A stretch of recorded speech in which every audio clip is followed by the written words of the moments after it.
Welcome to the 21st Century Film Club. My name is Seamus, and the film we will be reviewing now is The Bank of Dave, released on Netflix. What did you think of the film? Yeah, really good. I read the book probably about 10 years ago now. I remember it being quite a good story. My friend had lent it to me and he told me that, this was something just worth reading. And it was not like any other kind of story you'd read before. You can't get that excited about banking. But it was just a really good rags to riches story that had a bit of a community element as well.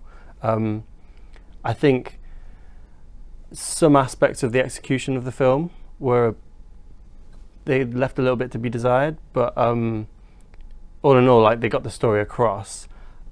Some of it could have just been done a little bit better. That's my overall thoughts, I would say. What's your thoughts, Stephen? I think it's not like the best film I've ever seen in my life. Like, acting wise, it's okay. There's a bit of cheesy, a bit lazy, stereotypical northern traits that was a bit like, all right, you could have done better here. But it was kind of like a wholesome story. I quite enjoyed it. Just one of his nice 7 or 8 out of 10 films that was just I'd watch it again. But I'd never be like, oh, this is the best film ever. This is well acted.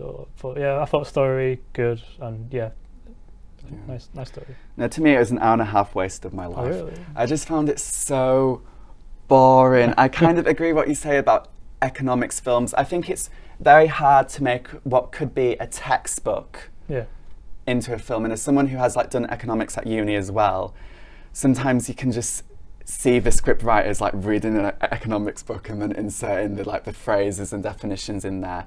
I was really interested to watch this film because I had watched a few interviews with a real life Dave in the media recently promoting this film, and he was just intensely charismatic. He had that charm to him. You could see why he could be a salesperson, as well as someone who, when he was describing maths, he was describing it in an accessible way, which is a very, very rare skill. As lots of us know, maths teachers, some of them are great at this, some of them are not.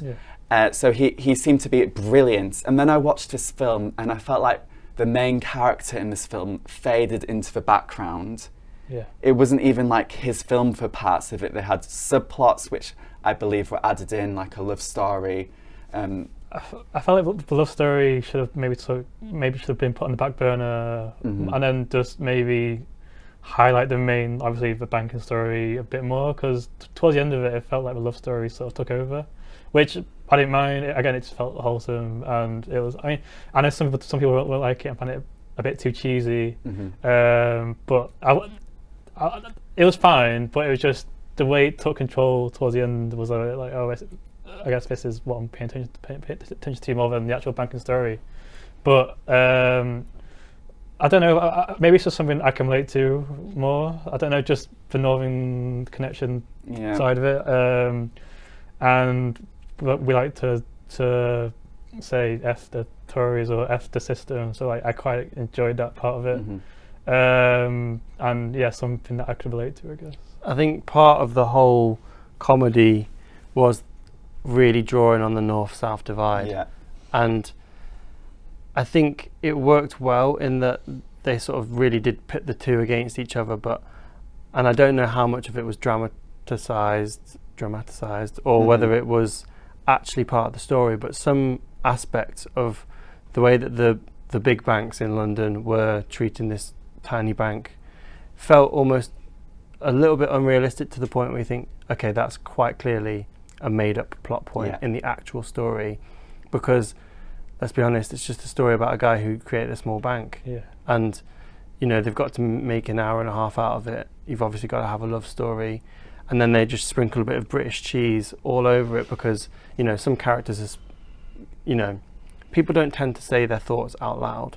When they start doing that in a film, you realise that they didn't have enough time to do some scene setting with a bit of dialogue that would do that for them. And so I think Joel Fry, the guy who plays Hugh, he did a really great job of sort of bringing a bit of lightheartedness to it and bringing innocence, because he was almost quite quick to shed his preconceptions and sort of accept the new way of doing things in Burnley. But at the same time, when I started seeing him talk to himself, I was like, I remember I'm watching a film and I'm no longer able to believe necessarily that all of this actually happened. I have to say, I watched it this week and I've kind of forgotten quite a lot of it with everything that's going on. And I'm not being mean or like salacious to say that, but I mean genuinely, a lot of that film. An hour later, I was like, okay, fair. I kind of just forgot it. It's that type of film. I really love your phrase, British cheese. I think that's exactly what I detest about this film. Like every time there's a North-South divide, I was like, hey, this is patronising. It is based on reality to an extent, but like, for example, the beer, they had so many shots of beer in this film. It was like beer. Everyone in the North just had these lovely beer. It was like a beer advert. I hated it. And then in London, they had these fancy beer glasses. I was laughing my head off at those beer glasses. So funny. And then I found it a bit sexist or a bit crass that the woman banker, his kind of like faux friend, lover, was just like this horrible caricature of like a woman in business, in my opinion. I think that was one of like the cheapest shots of the film. And she loses her kind of job at the end of it, you know, like walking around there. Like, and I just thought it was just very lazy. I was like, why is she such a horrible person to get ahead in banking? Like, I know they're bankers, but why her? You know, like why just single her out? The female representation in this film, I thought, was actually horrendous. But we can get on to that. No, I completely agree. I think it almost felt a bit like I was convinced that she was a journalist. I didn't remember being her a banker. So for me to have forgotten that detail must show that she just really had it in for him for some I agree. Like, she seemed to be interested in like trying to find a story. And so part of me was thinking, this is just really cynical and really spiteful for no apparent reason. Why has she done that?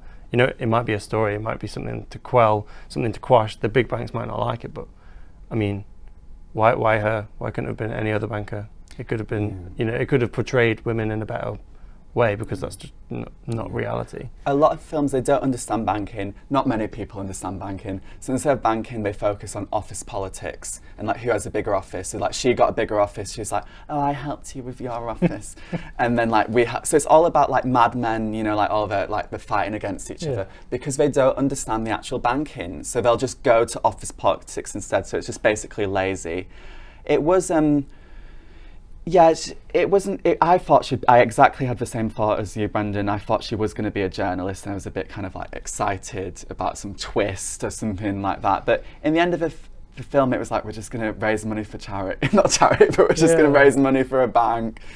They did a concert that never happened in real life. A lot of this never happened in real life, and I agree, I thought it was so obvious. I didn't enjoy any of the acting, even Joel Fry's. I thought he was the best thing in the film, but the trial, when he was in court, I was like, using my McNay's book, I was like, is this accurate or not? It doesn't matter, it is a fiction, it really doesn't matter. But if that was kind of to sex up the entire film, and they just honestly just have like a really bad court case with local magistrates like Burnley judges, and Burnley, I wouldn't be that flattered by the depiction of Burnley if I was watching this film. I'd say it wasn't horrible, but it was, for American eyes, like for British people, there was a lack of nuance.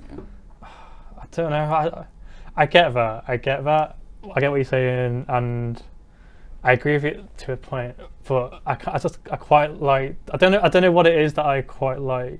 I don't know if it's just because I can relate to these people. Like, I do agree that these people are like, they don't feel real, they don't feel natural, and the acting does feel a bit weak as a result. I think there aren't really many northern characters, like true northern actors. I think the accent's sort of put on is very, like, obviously put on as well. But I don't know, just the pub scene as well, like the karaoke. I know, to me, that was like really. There was a lot of karaoke in this, but the losing my religion scene, I don't know, that just really warmed my heart. Aww. I don't know why, but yeah, I remember texting someone, this is so good. But I know this film wouldn't be everyone's cup of tea and would find it too cheesy. But for me, I just liked that part. I don't even think it was too cheesy. I think it was just, the cheese could have been used differently. It could have gone in a completely different route. I mean, one of my favourite films is The Big Short, and it's a ridiculously technical film that they make accessible to people who have no idea how banking works. And I'm not saying that you take that approach, because they've got a lot of breaking the fourth wall. They talk to the camera quite a bit, but they explain things that do require explaining.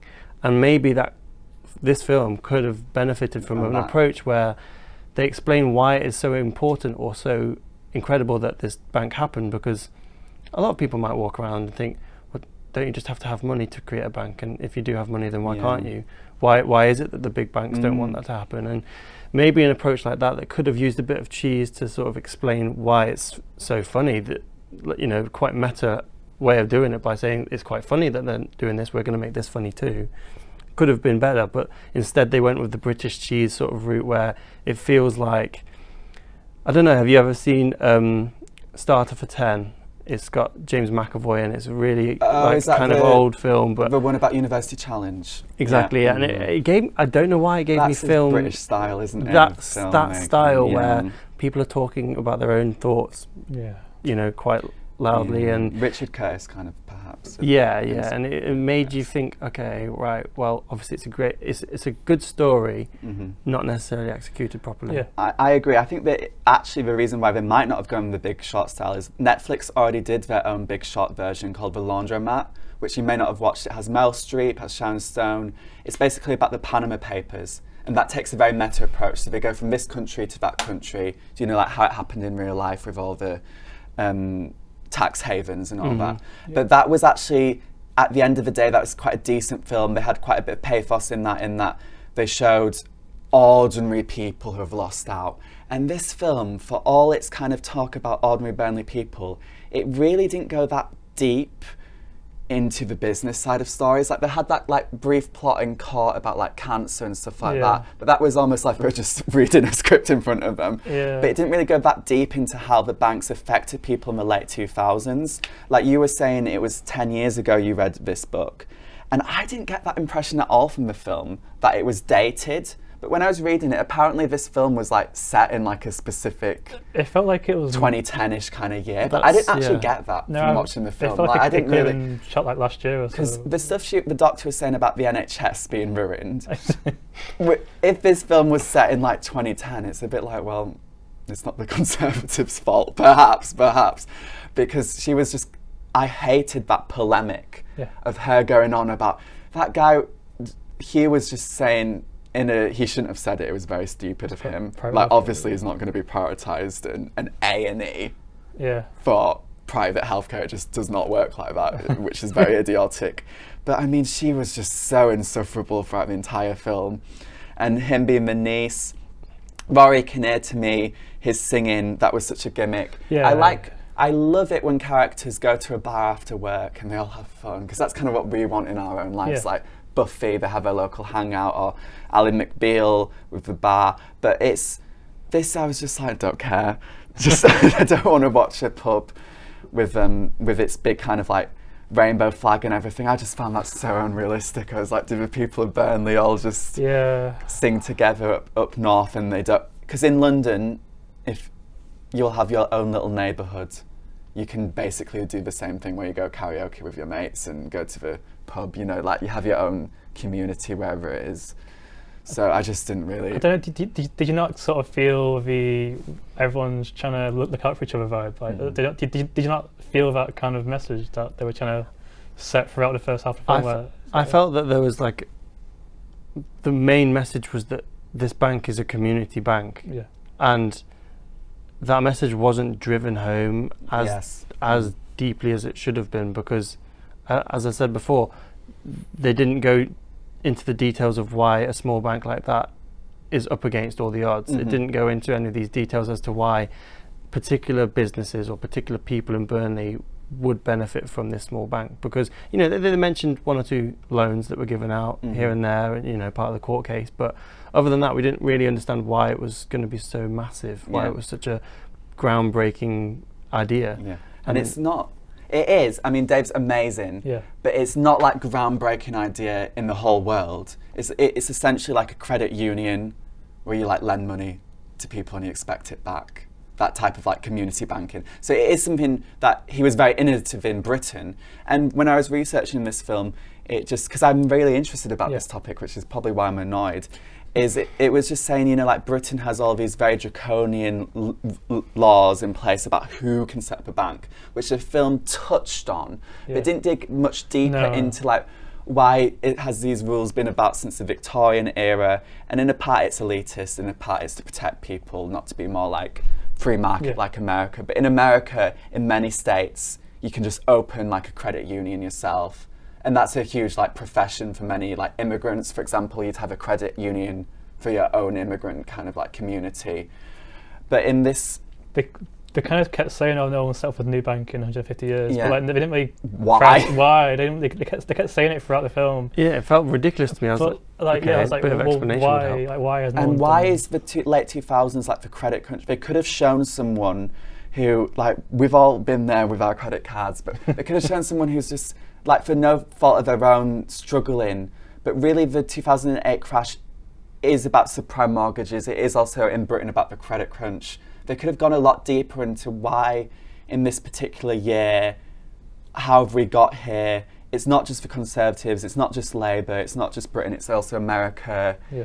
It was the era back then, easy loans, you know, sound money, all that. They just could have gone so much deeper. I really would have been interested to hear whether people in Burnley, why are their businesses struggling as well? Like, were they good 10 years ago? Should they not have gone into business 10 years ago? It's just, he should have rejected some people as well. I know it's harsh, but I hated it every time he has oh, I love them so much. They're such good, honest people. They're such good, honest people. And that's not how his bank will work.